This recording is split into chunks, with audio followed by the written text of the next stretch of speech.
Yan mga kababayan, i-defend nila yung receipt ng pag-remand o pagbalik ng impeachment, articles of impeachment mula sa Senado to the Congress. Pending motion, may motion sila for clarification. O ngayon, sumugod na po yung mga protesters sa Senado. Yan po sila, padami ng padami.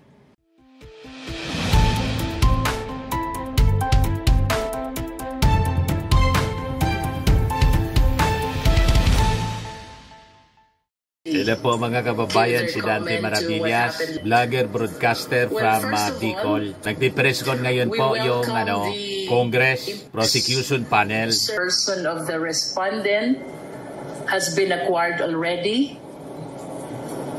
She has a period of 10 days to answer.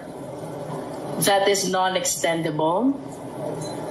And we hope that all issues which are being raised in the impeachment court will be tackled as well in the answer of the Vice President.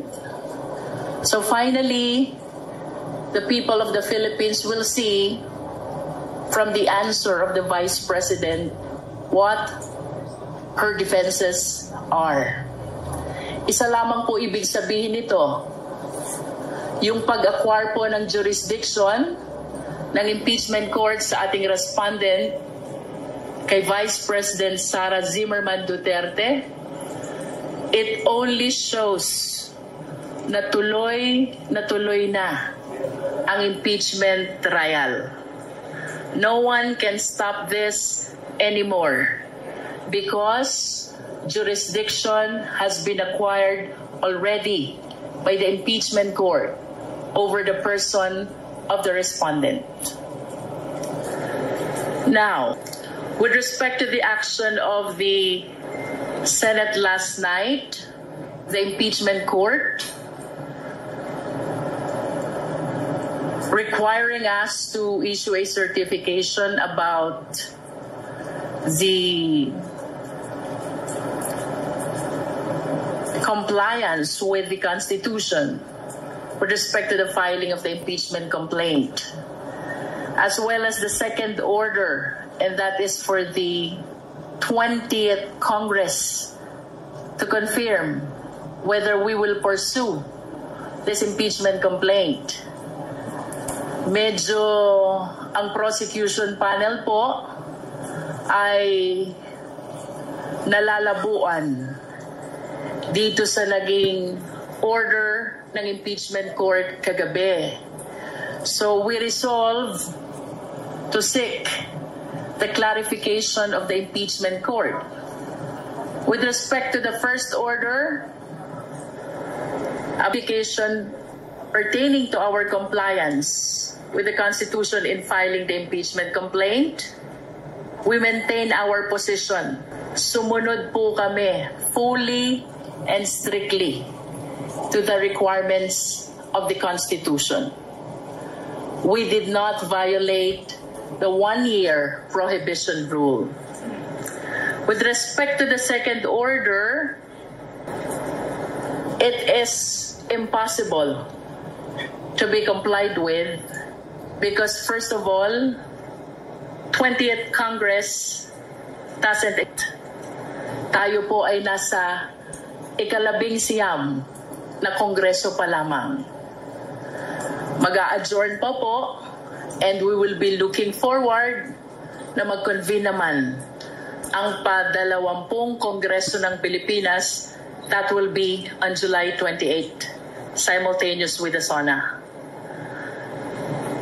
I wish to add, nakatanggap po tayo ng liham, or should I say, ng liham from the social media that the anticipated presentation of the articles of impeachment is canceled.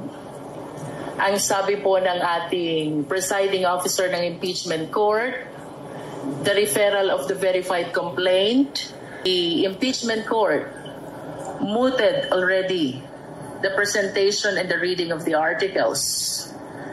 This will be part of the clarification that we will be seeking from the impeachment court, sapagkat batid po natin na itong presentation ng articles ay bahagi ng Senate Rules on Impeachment. And we seek the guidance, we seek the enlightenment of the impeachment court so we can properly comply to the order that they issued last night. Finally, we wish to take advantage of this opportunity upang pasalamatan po ang taong bayan. Sa lahat po ng sumusuporta sa prosecution panel, sa House of Representatives, we had a mass this morning attended by different civil society groups. May mga nakasama po tayo religious leaders and even victims of EJK. Maraming salamat po. Rest assured, ang House of Representatives, ang prosecution panel, naninindigan po.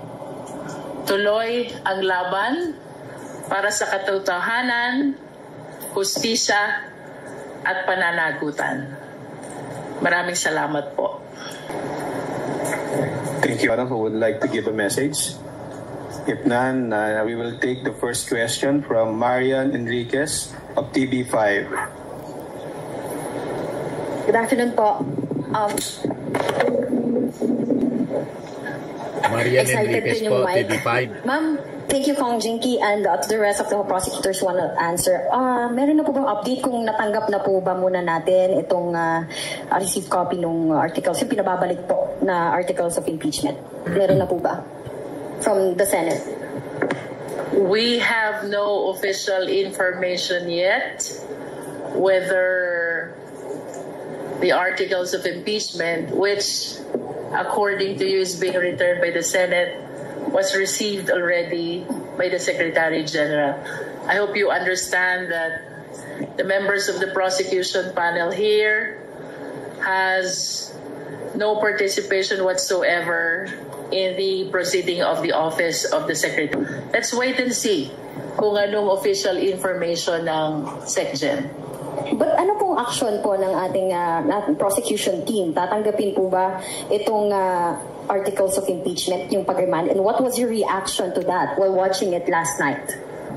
Well, in my opinion, as one of the member of the panel of prosecutors, to give way to the clarification which we want to seek from the impeachment court, I would defer receiving the articles of impeachment from the Senate, including whatever orders they will be transmitting to us. This is not disobedience, definitely. Ang gusto lang po natin mangyari is to seek guidance and enlightenment first so we can properly comply with the order of the impeachment court. When you say you would like to seek guidance, may coordination na po ba with the Senate? Ano po yung ginagawa nating pag-usap sa kanila para maliwanagan po tayo doon sa mga orders nila? We'll be drafting the necessary motion seeking for clarification of the order which they issued last night. Ito po kasi namin kanina si Sergeant at Arms ng Senate kanina, and hindi nga wala pa pong nagpa-press con din kanina, paulit-ulit lang yung mga statements ng Kamara ang pagbabalik ng articles of impeachment. Kaya magpapasa po muna ng tama ba, ma'am? Yes, to give way to our efforts to clarify first the order. In my opinion, I would defer receiving the articles of impeachment, including the order issued by the impeachment court. Excuse me. Yung tatanggap namin ito, kung mayroon man, ay ang Office of the Secretary General. Hindi po namin alam kung ano ang action ng Secretary General. Pero kung tanggapin niya, doon po kami mag-decide. Lead prosecutor siya.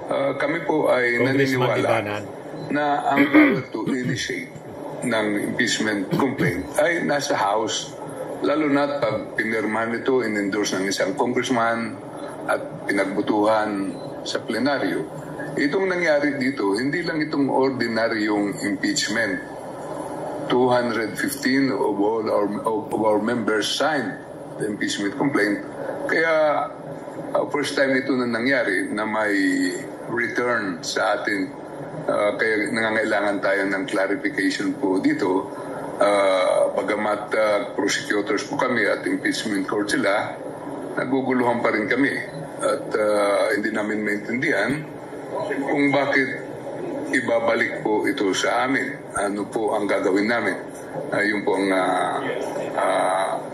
isang bagay na kailangan namin maliwanagan. Second to my last question na lang po. Some legal experts po are saying na instead of following the Constitution, itong mga senators po natin, they're creating legal issues po. And will you challenge this po ba? Itong ginawa po ng Senado sa Supreme Court, itong pag-remand, is this abuse of discretion na po ba?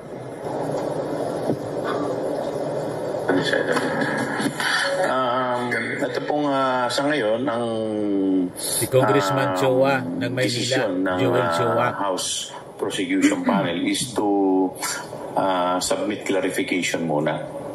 So with respect to other legal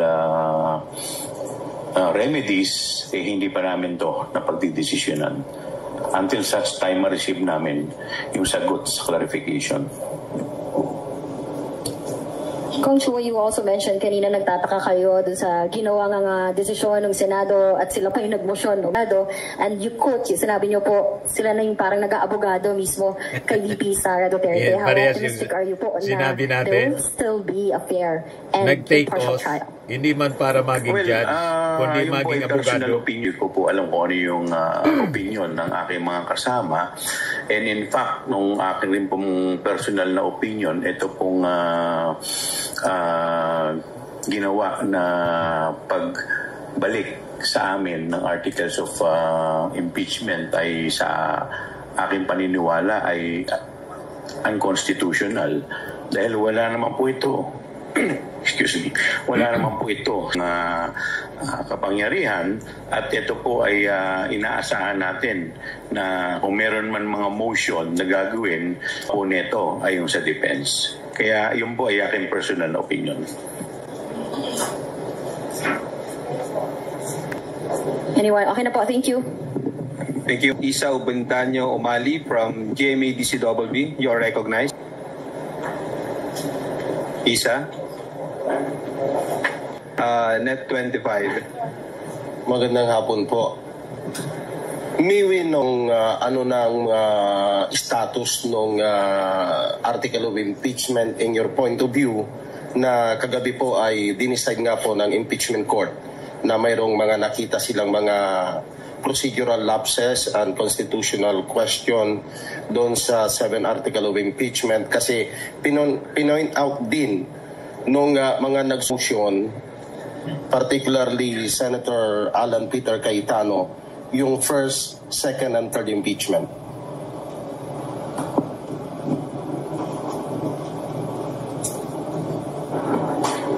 Yung nangyari kagabi ay parang produkto ng compromise nila sa Senado. Paano silang matapos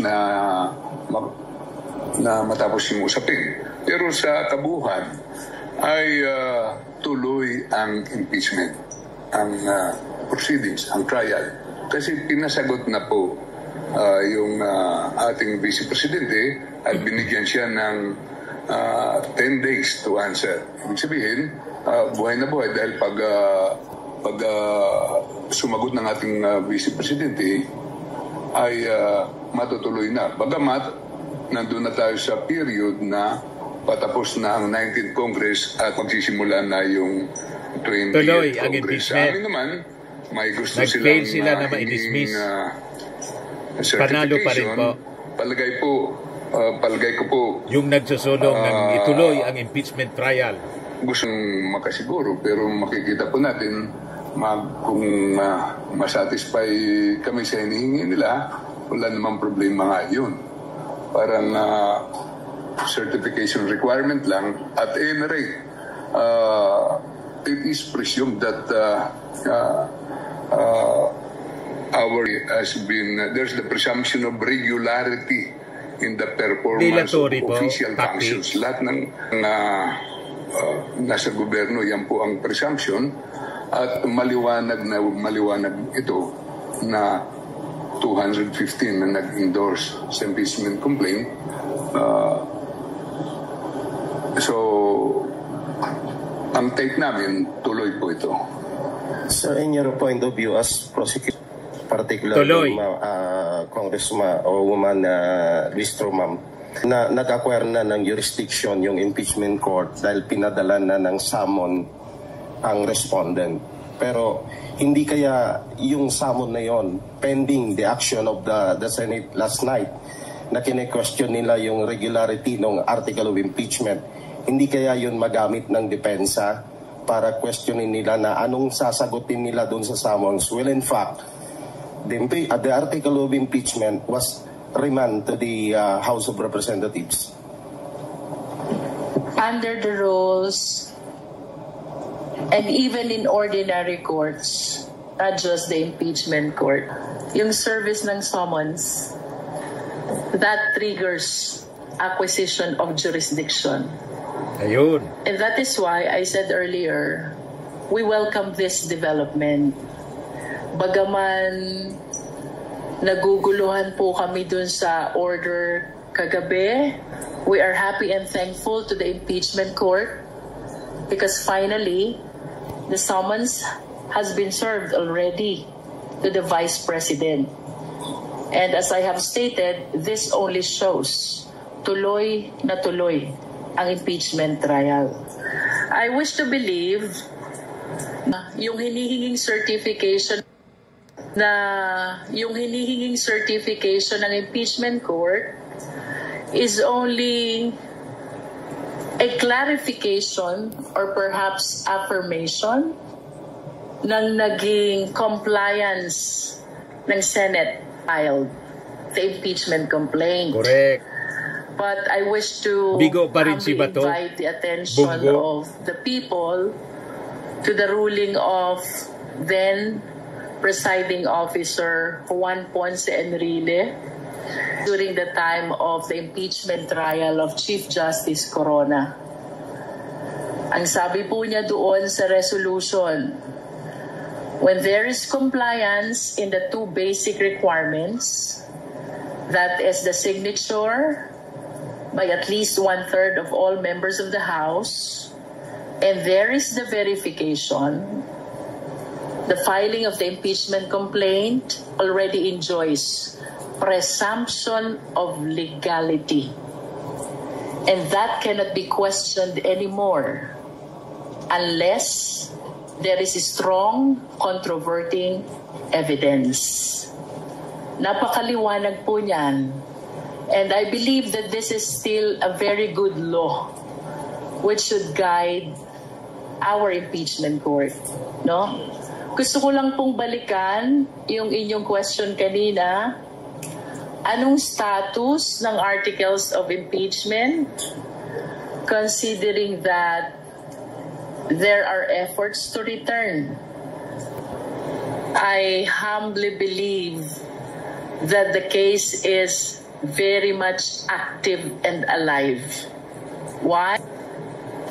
No less than the order of the Senate last night stated that the case is not dismissed, Yun. not terminated. Ibig Yun. sabihin, buhay na buhaso, pending sa impeachment court, reason also kung bakit kami man po ay nagtataka kung bakit ibabalik ang articles of impeachment dito sa House of Representatives.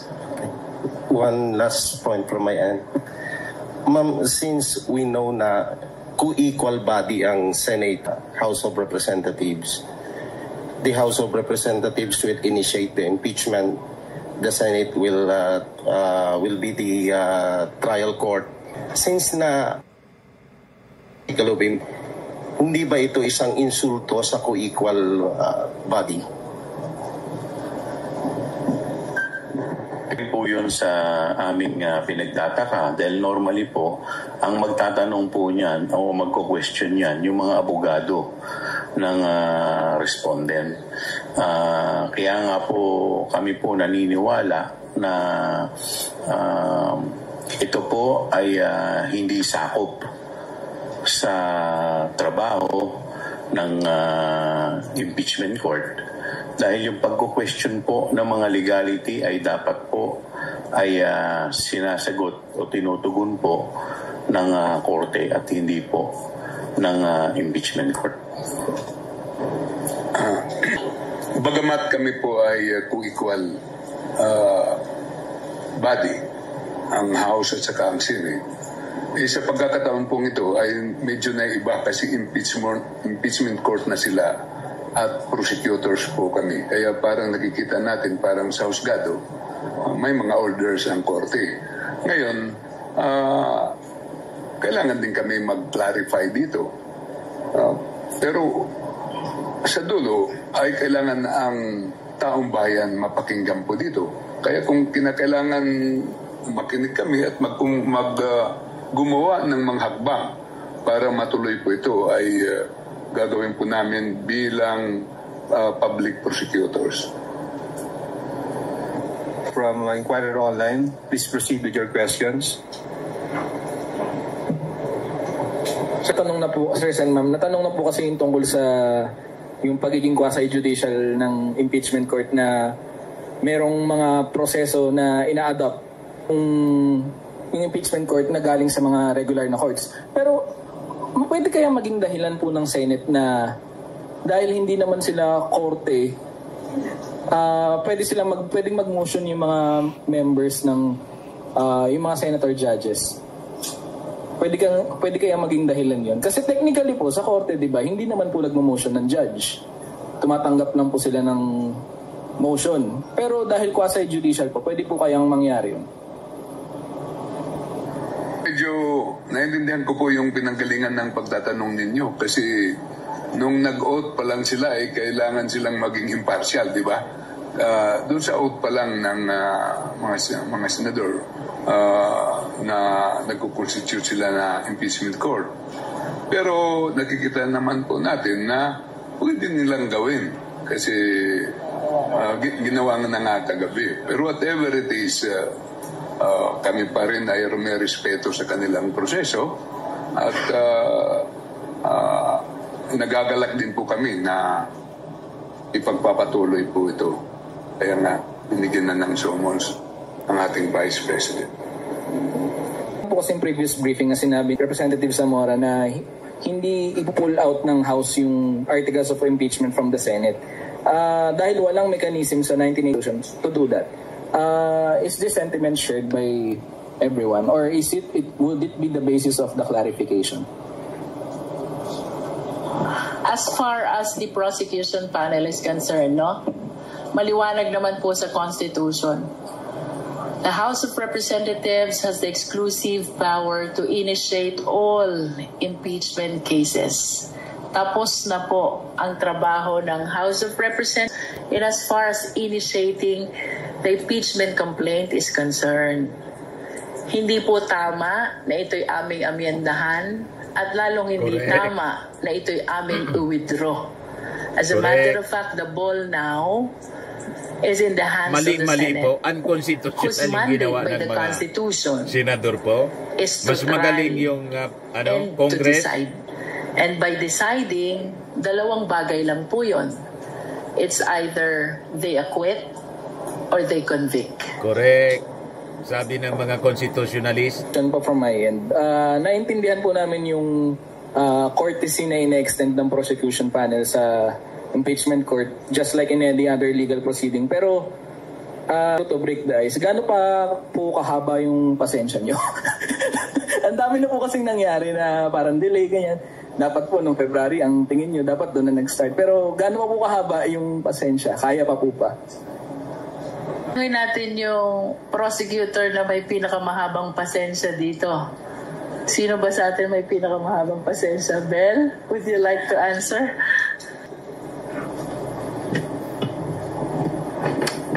Opo, Si mapagpasensya po Bel kami. Zamora. At kami naman po, ginagawa lang naman po namin ang trabaho namin under the Constitution. So, kung ano man po ang sagot namin sa maski anong press briefing, maski anong interview, we are all united in following the Constitution, and lahat po ng gagawin namin henceforth will be under the Constitution and under the Senate impeachment rules. Very respectful, cordial, mga kababayan ng mga I'm making my pananalita own ng ating mga prosecutors. Kasi iba po yung personalidad ng House. Si Akop, Kami, as members of the House, kami as the prosecution group. Kaiba po yun. As members of the House, co-equal kami. Pero as prosecutors, we obey yung mga orders ng mga judges. Di po ba? So, kami sumusunod sa mga utos ng impeachment court because we are the prosecutors. Pero kung the way I look at it, yung pong communication is addressed to the House. So, yung House leadership ang magkukuha nito. Magde-decide. Hindi po kami ng mga prosecutors. Yun lang po ang take ko rito. Marami po salamat. Ang tanong hanggang saan yung pasensya po namin. Kami po ay gusto po rin namin magbakasyon. Sisinidyin na kami ngayong gabi. Pero nautusan po kami ng plenaryo na mag-prosecute. Kaya nag-aaral po kami at naghahanda. At nakahanda po kami. Ito po ay utos ng taong bayan sa atin. Pero sabi nga nila, it takes to tango, di ba? Pag nag-prosecute kami, wala namang korte, anong magagawa po namin? Kaya nandito tayo sa sitwasyon ito, na thankful naman kami na may patutunguhan din to paglampas ng 19th Congress patungo sa 28th Congress. Siguro, ganun ang konsolasyon po natin. Pero sa ganang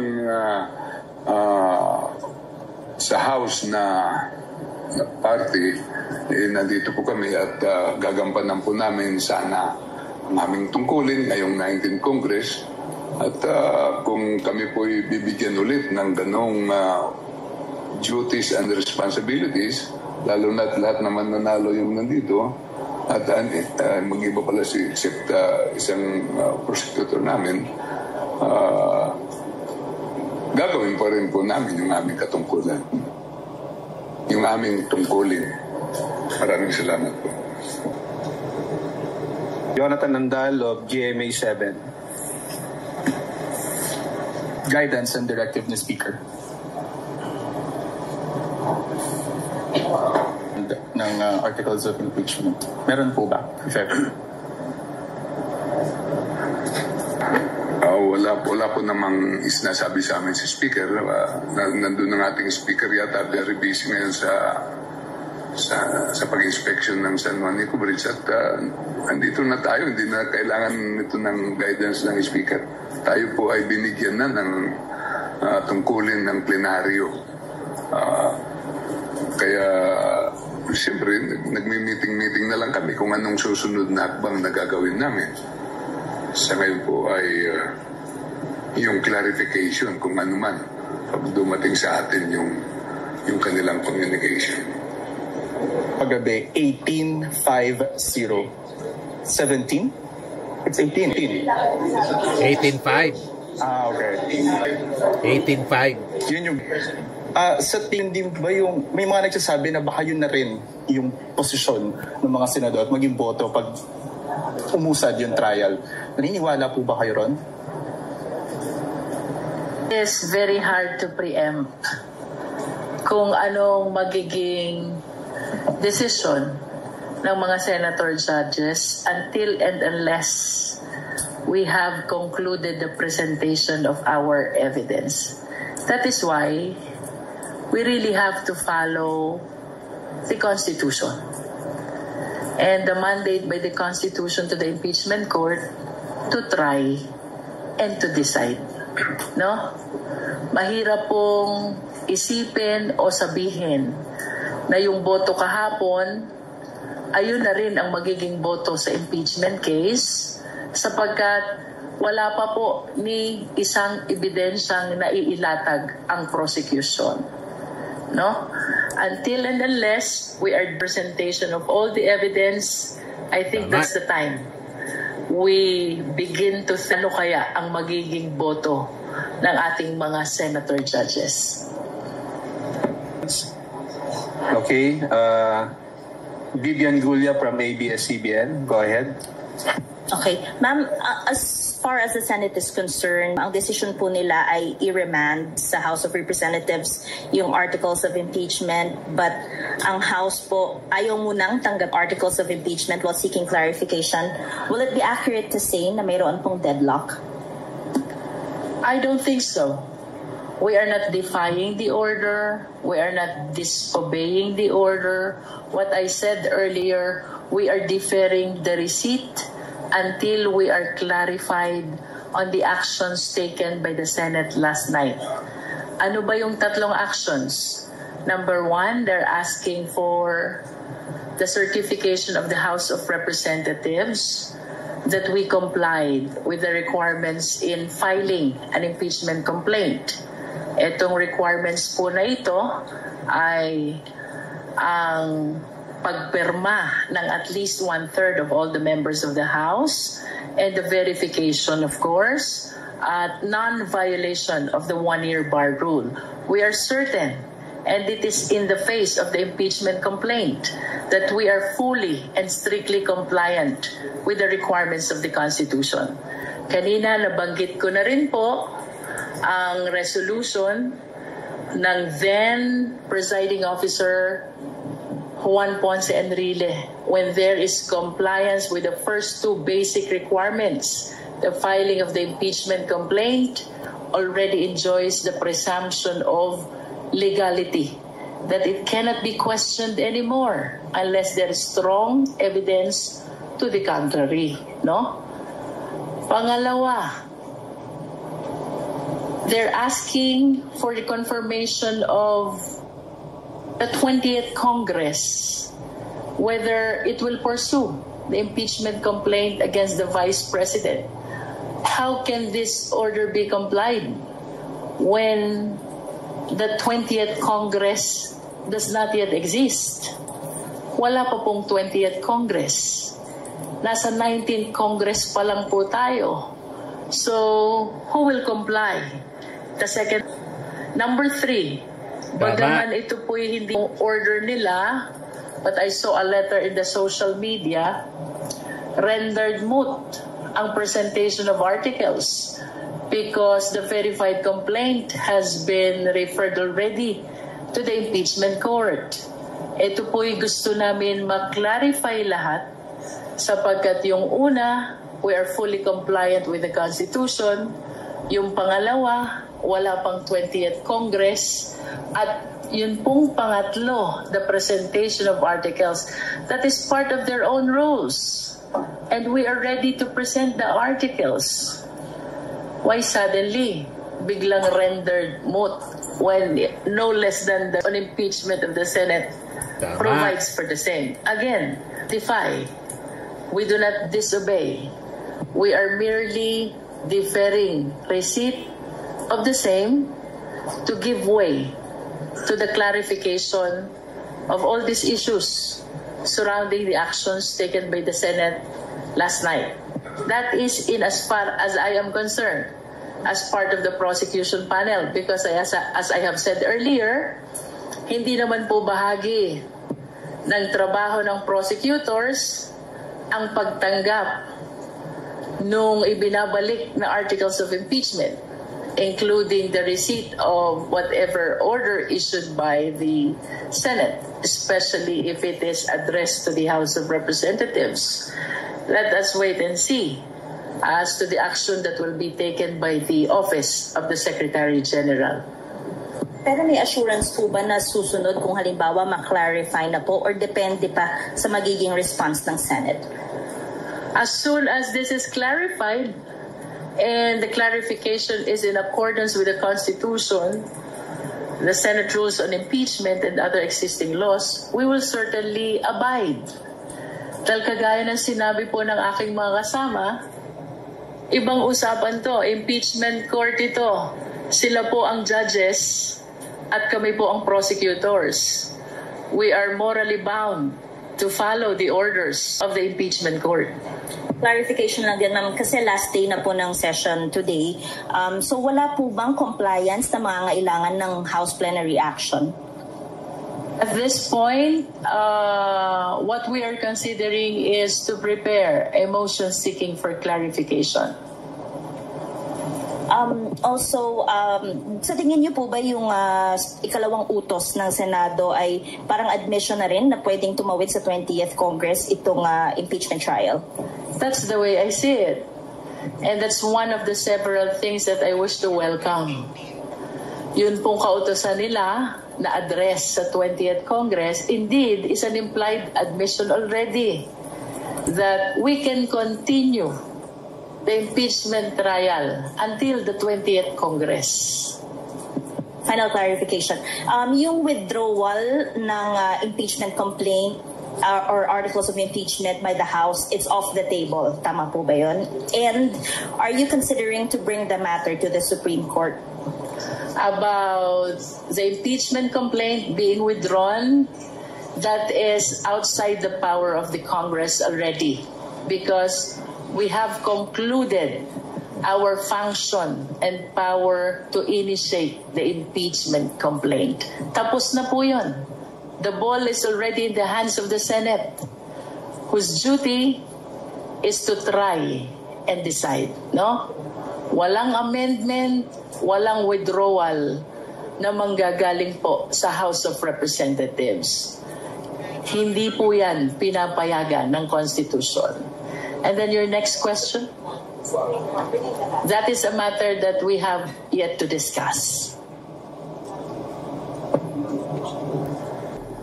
Ma'am Jerbel, clarification lang. Kasi ang sabi ninyo, since nag-acquire na ng jurisdiction ng impeachment court doon sa impeachment case, doon sa nakita nyo na napost sa social media that renders moot and academic, yung supposed to be today a presentation na ng article of impeachment. Miwino, kumbaga, clarification, tinututulan nyo yung cancellation ng presentation since the impeachment court acquired the jurisdiction on the matter. We are not opposing. We are seeking clarification. And perhaps if the impeachment court will issue an order that the presentation of the article is impliedly complied with, we may accede to that. We're just following the Senate rules on impeachment. And the presentation of the articles is one of the significant part of their own rules on impeachment. Siya subing-subing is now acknowledged. Po, medyo related din po sa question ni Ate Vivian kanina. So, kailan at paano po magsisik ng clarification sa Senate if Congress adjourns signed by today po? I mean, the past few months has shown us that the Senate refuses to convene into an impeachment court kapag walang session po. So, I guess, is it possible na yung 20th Congress Senate na po yung makapagbigay ng clarification sa House po on their motion kagabi? That's the question to the good-looking prosecutor, Rog Gutierrez.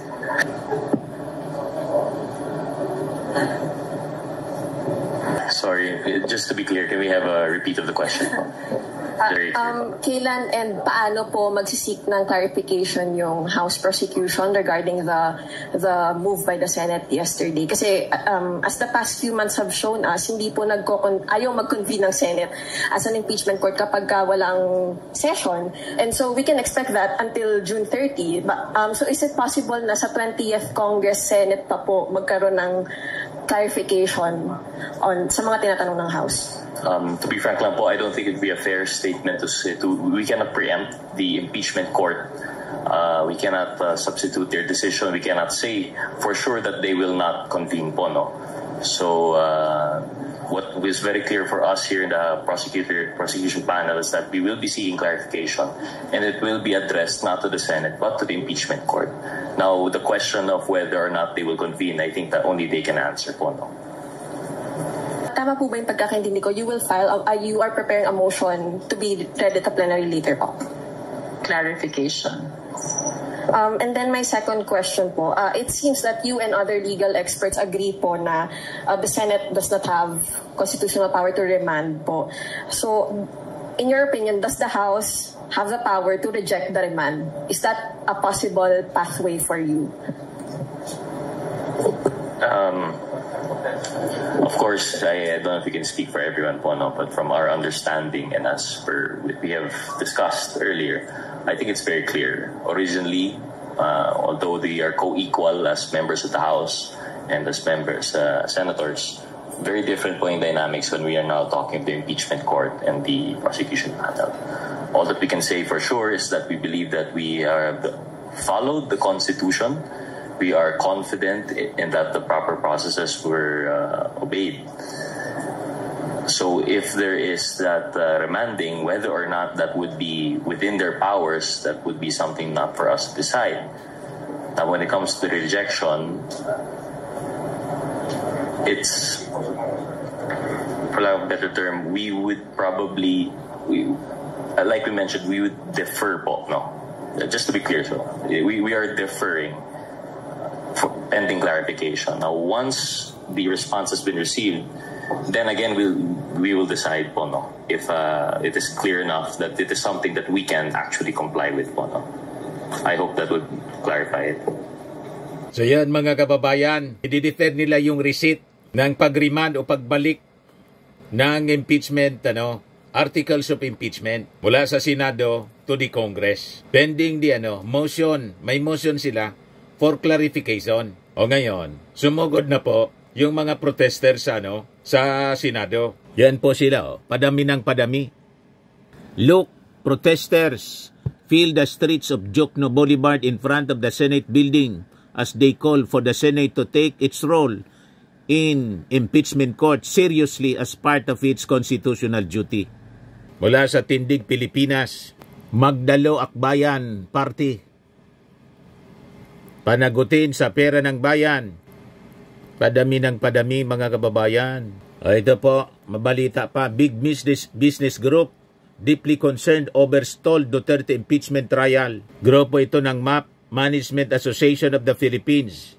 Sabi sa kanilang statement, we believe that the Senate has a constitutional duty to conduct without any delay or disruption the impeachment trial of Vice President Sara Duterte. Abandoning this mandate undermines the integrity of our democratic processes, sabi po nila. O ito yung kanina, yung mga prosecutors, nag-ecumenical prayer muna sila sa Batasan Complex. Before na nag-press con, ito yung parte, mga kababayan, ng sinabi ni Father Flavio Villanueva. 18 senador ang mga kudas na mukhang nalagad, ngunit ang kanilang mga kilos ay balasubas.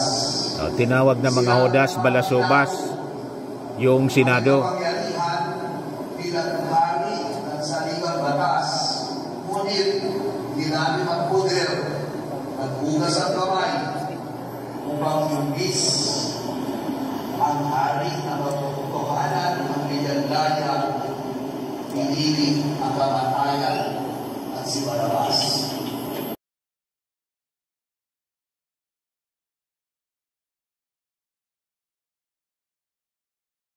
Ito naman po yung bago naming product na binibenta online. iGlow Serum, whitening po siya. Tingnan ninyo yung epekto sa aking anak na architect before and now. Yung mga inquiries po ninyo, dumiretso na lang kayo sa kanyang Facebook account, Riz Maravillas.